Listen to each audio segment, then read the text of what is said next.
Now, let's briefly understand the keyword match types. What are these keyword match types? Like, how I'm going to tell the Google saying that, okay, when somebody's searching for XYZ, my ad should appear. When somebody search for ABC, my ad should not appear.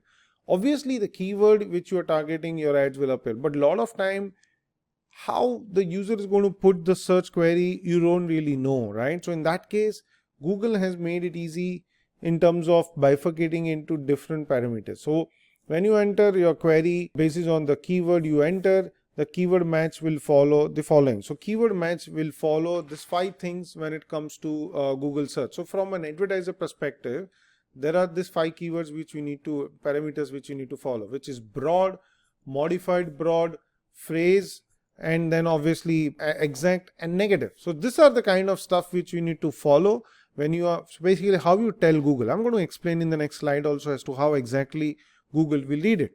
So for example, what is broad match, right? So we call it as broad match in Google terminology. Keyword can be in any order or placement. That means if you enter food, the result will revolve around all aspects of food. So anything a user type with a word food or just food, your ad will appear, right? So for example, I would say a mug with a food picture on it or something like that. Anything which has food word in it, your ad will appear. Even so, now technically you need to be very careful that if you are into a business where you are a restaurant or you are a company which provide food, it doesn't make sense for you to, when somebody is searching for a food picture, right? So they are searching for just a picture and not to order food. So technically your ad should not appear there. So that's why you need to be very careful when you're searching and what kind of keywords you're putting under the broad, right? Sometimes the broad keyword definitely helps because it covers a lot of area, or I would say it's a good amount of volume you can get when it comes to broad, because a lot of people are searching for a very open query. That's why it always helps. And then there is other option which is modified broad. So exactly I'm modifying the broad keyword. The words taken together collectively as one word and not individually. That's called modified broad. For example, when you search for mobile covers, your search engine result page should comprises of mobile and cover, not only mobile or cover, right? It has to be both mobile and cover. It cannot be just a cover or it cannot be just mobile. So if I'm a mobile cover company and somebody is searching for mobiles, technically my ads will not appear there because they're not looking for cover. Even if my ads appears, they're not going to click on it, which will impact my overall quality score. So I want to make sure that my ad appears only when somebody is searching for mobile cover, right? So it's important that the search is happening in the and not individually as the keyword. So that's why broad match always work in this case. Then the other is the phrase. The word needs to be arranged in a particular order to get the required result. So what is the revenue of Google, right? So that is a phrase. So it's a complete big phrase and it needs to be in a particular format. That's when it will be considered as a query and that's when your ads will appear. So word needs to be arranged in a particular order to get that search results, right? So that's a phrase. So I'm going to explain each of this with an example as to how you need to feed in into Google platform. So that's how Google will understand, saying, okay, this is under broad, this is a modified broad, this is under phrase. How are you going to tell Google search, right? Then there is exact match. The search query has to be definite and precise to exact word. Discounts on tours and travel. So it has to be exactly as per the synonyms of that word. Google will take it, but it has to be in that exact format. That's when your ad will appear on Google search.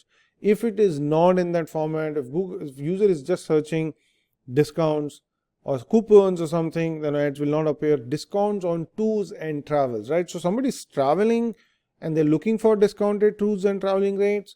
That's when my ad will appear. So that's exactly comes under the exact match. And the most important piece when it comes to Google is negative keywords. So a lot of time it happens that once you run the ad, you will realize, okay, my ad appeared on this keyword and I never wanted to appear. And luckily nobody clicked on it, so you are safe. But if somebody clicked on it Obviously you're going to pay Google for those keywords, but those keywords are really not going to help you because you don't provide that kind of service. So in such case, it's going to impact your overall account. So that's why negative keywords is very critical. So this keywords, when you enter into your Google Ads, Google will make sure that your ad will not be shown. Like for example, free, right? So the keyword free will eliminate all the paid products. So if I'm not providing any free service, then I will put it as free under negative. Like for example, free online course. Assume I'm not providing any free course online. Online course is something related as a core keyword. Yes, it is. So my ad should technically appear. Yes, it should. But then this user is looking for free online course. Does my ad needs to appear in that case? Of course not, because I'm not providing any free course. So if the user even click on it, if my ad appears, they will end up on my website, but they're not going to do anything on my website because they are not seeing any free courses, because that's exactly what they're looking for. So when somebody is searching for free, and if I don't offer that as free, I'm just giving that as an example, I will put that keyword under negative, right? For example, somebody comes and say that I'm looking for a course in how to for maybe artist related course or a designing related course. And if you don't provide, so the course as a word is important for me, but designing course is not important for me, right? Because we don't provide designing course. In that case, my ad, I will put it under negative keyword. So when somebody is searching for those kind of keywords, my ads will not appear there, right? So that's how we use negative keyword.